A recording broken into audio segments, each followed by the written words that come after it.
Morning. So आज breakfast होता onion uttappa and मला ब्रेकफास्ट बरोबर गाणी ऐकायला खूप आवडतं. डॉमची सर्जरी झाल्यापासून तिला असं झोपायला आवडतं आमच्या पुढ्यात.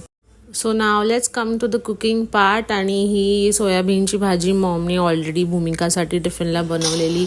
So I had nothing to cook much today. So मी डाळ लावली, भात लावला, डाळीसाठी लसूण सोलली आणि हे मी आमटी फोडणी घालते.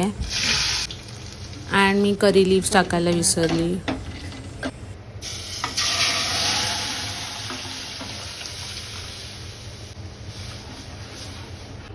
सो हा होता आजचा माझा दुपारचा लंच. तुम्ही सगळ्यांनी लंचमध्ये काय केलं मला कमेंटमध्ये नक्की सांगा. दुपारी असं अंधार करून झोपणं is my favourite. We were taking Dom to vet. This was her 4th visit after her surgery to vet and doctor said everything is fine. Also